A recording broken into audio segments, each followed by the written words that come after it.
Hello and welcome to Community Conversations. I'm your host, KK Kaneshiro. Summer break is normally a time for Fremont Unified students to travel, relax, and take a break from intense subjects like physics. While one senior at Mission San Jose High School certainly traveled over the summer, she definitely didn't take a break from physics. Michelle Song spent her summer representing her country at the International Physics Olympiad in Indonesia as part of the U.S. physics team. And here to tell us more about her experience is the Michelle Song. Thank you so much for being here. Thank you for having me. Of course, this is so exciting. I had no idea this existed, but I have to start off first. How did you become interested in such a subject like physics? Because that's not your everyday subject. So when I was little, I was the bookworm who liked to read. So during recess, I would just have a book and just be flipping through the pages. And sometimes they're random fiction books, and sometimes they're nonfiction. Okay. And so when I was little, I tended to treat physics as one of the fun subjects that I would read. Reading about electrons and atoms, and then these random facts about stars and all that kind of stuff. And I used to imagine things if we're all made of atoms, and if electrons are orbiting the protons of the atom, and if the Earth is orbiting the sun, what if we're living on an electron? And then just silly thoughts like that. And then I read a lot of interesting books. I read Hawking's A Brief History of Time, and this one book about this guy called Mr. Thompson, who just randomly discovers relativity and quantum physics just when during his life or something. Right. And it's a fiction book. And so it was just something that I read for fun. Okay. And when I was little, I focused more on math and that kind of stuff. And I really got into physics competitions. Okay. During high school. Okay. So So what'd your parents think? Yeah. So my parents obviously encouraged my interests because they're going to get me into college and that kind of stuff. Right. And it's quite fascinating. Yeah. Now, in your career, your school career, you've had many teachers, but anyone that particularly stands out that mentored your interest in physics that stands out? So because my school doesn't offer physics as a class until 11th grade, which is the year that I actually made the team, I mostly studied physics on my own. Wow. Yeah. So you kind of have to. My school has a lot of people go to go take the physics competition and do really well in it, even though even though they haven't officially learned it in school. But I would have to thank my school's physics department head, Mr. Geschke, because he took the time out of his own life to run my school's physics competition program. Wow. And he didn't get paid extra for having to proctor a bunch of tests and file a bunch of paperwork and that kind of stuff. So and he's a pretty cool guy, so nice. I'd have to thank him. Oh, good. Yeah. Now, before you actually met this teacher and you were studying by yourself, did your parents find any tutors to help you on the side, or was this all self-taught till you got there? It's all self-taught. My dad found a bunch of good resources for me. Okay, good. Mostly these PDFs and these beautifully animated PowerPoints. Yes. And probably questionably legal scans of Chinese textbooks. So so he did a lot for me in finding me the resources that I needed, but I mostly just studied on my own. Okay. Do your parents have any interest in physics, or are you the only family member that had this interest? Well, my parents didn't get this into the theoretical aspects of physics or like the competitions. Okay. But my dad's an electrical engineer. Okay. So I don't know, like He the kinda knew. STEM stuff. Yeah. He kind of knew. Yeah, that's good. Now, joining the United States team for physics, how was the tryouts? What did you have to do? Where did you find this? So it's basically tests upon tests. Okay. You do well in one test, you qualify for the next test. You do well in that test, you go to the training camp, and you take more tests. Wow. So the first test is offered right here at my school. Okay. It's called the F equals MA test. Anyone can sign up for it. And it's going to be held on January 31st Okay. after school. Okay. And usually sign-ups occur sometime between Thanksgiving break and Christmas break. Okay. And Mr. Geschke takes care of that. Nice. So You don't have to think about that. Yeah. Yeah. So I want everyone to understand, this is not just the Fremont Unified School District's team. This is a United States team, so your teammates are all over the United States, right? Yeah. Wow.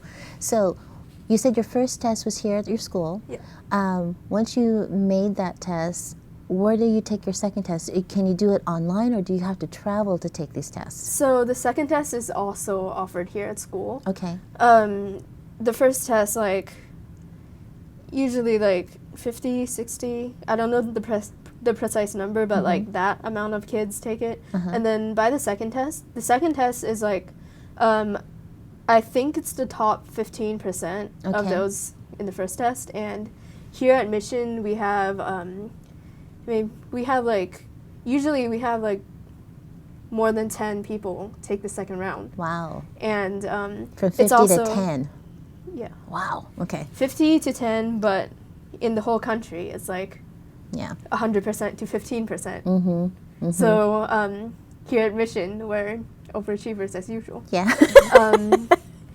So Mr. Geschke also proctors that, and that test is longer. Okay. You have to actually show your work instead of just bubbling in your answer. Okay. And Is it covers more timed? stuff. Is it a time test? Yeah. Oh, wow. It's, I think, like, the second round is, like, 3 hours. Okay. The first round is 75 minutes. Okay. I think, yeah. Yeah. And then the next round after the second test.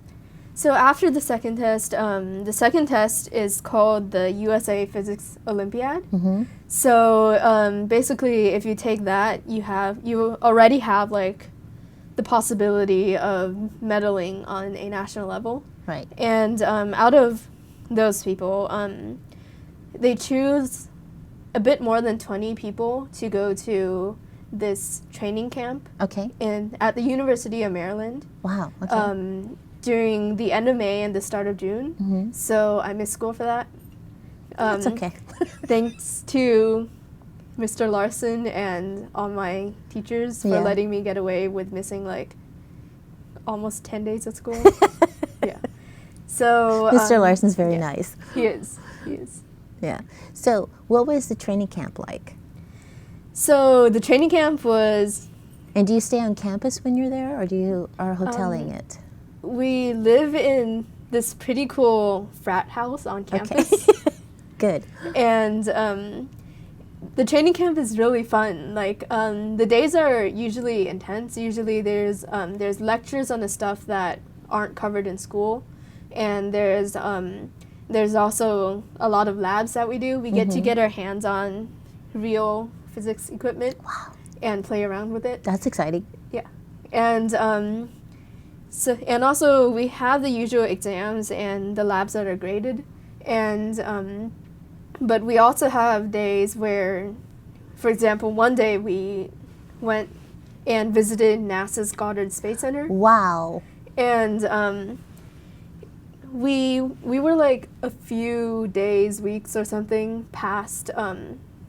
We narrowly missed an opportunity to see the actual James Webb Telescope. Really? But we saw like we saw like all the rooms that it was built in, and nice.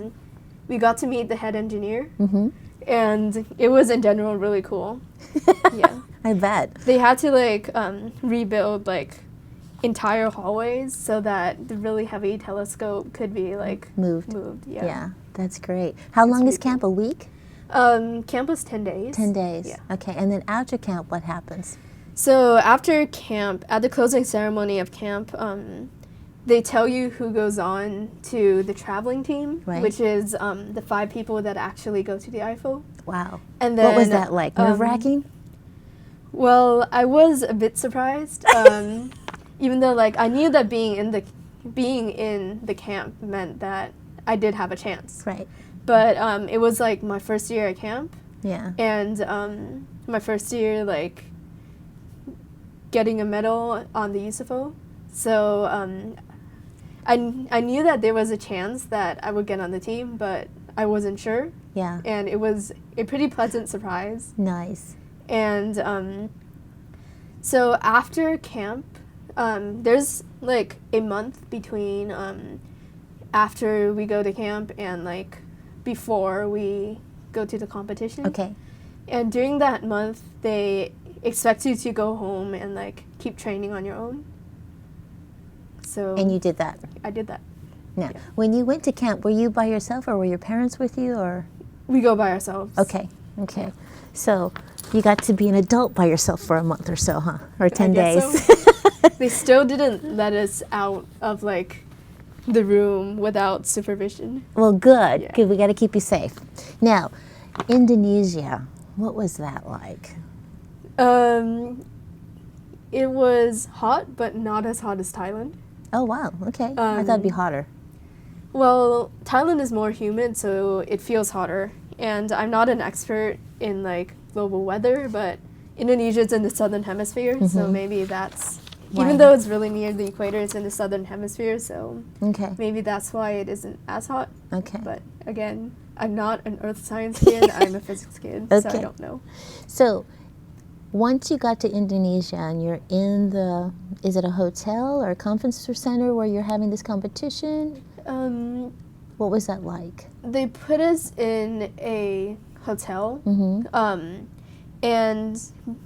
then when we have the actual competition, they bus us out to this auditorium. Okay. Yeah. And walking into that auditorium, was it overwhelming? Was it nerve-wracking? Was it exciting? It was All of it? all of it. Yeah. Because when you walk in, and they open like the door, you see this sea of tables, Wow. and like each one has this cardboard divider. Wow. So it's a bit like, whoa. Yeah. What were your teammates like? Because they're from all over the United States. So they're really cool people. Nice. 3 of them were graduating seniors, so now they're in college. Okay. One of them is me. One of them is actually a year younger than me. Okay. So And what states were they from? So let me think. 2 of us were from California, Okay. me and one of my teammates. One person was from Seattle. Okay. One person was from Florida. And one person was from Texas. Wow. And how many countries do you know competed? I think it's 80-something. 80-something? Yeah. Wow. And like, it's a total of 300-400 kids. Kids. Yeah. Yeah. Wow, that's exciting. It is. So, your team, the U.S. team, out of the 80-some-odd countries, how did you rank when you finished? So we ended up 8th overall. Oh, congratulations. Yes. That's great. That's the a huge feat. The U.S. Wow. team typically does pretty well. That's Yeah. great. I don't think anyone in the U.S. team has gotten below a silver medal in like not 10 years, like something like 6 years. Wow. Did you bring your medal? Nope. Darn it, I wanted to see it. So, is the Olympiads, do they travel through different countries? Is it every 4 years they do this, every year? How does that work? Or is it always in Indonesia? Each Olympiad in each subject is held every year. Okay. And it's pretty much always different countries, even though like if one country holds it one year, maybe a few years down the line, a couple decades down the line, they'll hold it again. Oh, okay. So it's kind of like the Olympiads, but Okay. It's kind of like the Olympics, but like Yeah.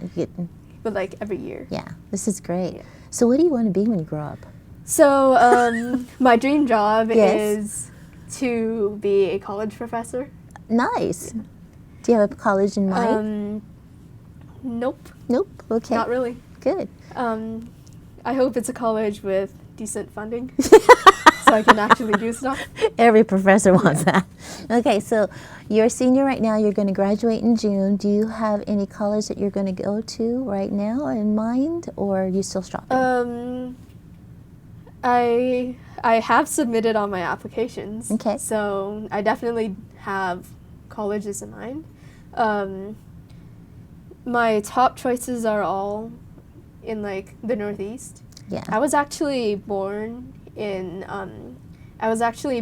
like the Northeast Okay. of the United States. Okay. So I might be a little bit attached to that area. Yeah, just a compared to little like bit. the rest of the U.S. This is great. Yeah. So are you going to try out again for next year? Or do you disqualify because you were a silver medalist? How does that work? They don't disqualify you. Okay. They're pretty much every year. Someone on the team is like a repeat from last year. Okay. This year we had one guy who got a silver medal last year and got a gold medal this year. Wow. Yes. Great. So you can go on. So this year I'm definitely hoping to go to the IFO again, and Okay. I'm definitely hoping to get a gold. Okay. And then once you graduate from high school, you no longer can compete, right? It's only That's for correct. high school Yes. students. And high school students ranging only 11th and 12th graders, or can it be a 9th grader, or can it be a 10th grader, or is there stipulations on that? Well, one of my teammates was a 10th grader. Oh, so, nice. There definitely aren't limitations. Good. There is a limitation that you can only go at most twice Okay. because not so much to give other people a chance, but because the coaches have noticed a pattern that after someone has been at camp for 2 years, they're not really likely to improve that much on the third. Ah, okay. Well, I cannot congratulate you anymore. We are all proud of you. We're so happy you did this. I mean, this has been great. I'm Thank such you. an honor to meet you. Thank you so much for being here. Thank you. Of course, and from everyone here at Community Conversations, we appreciate you watching, and we'll see you next time. Thank you.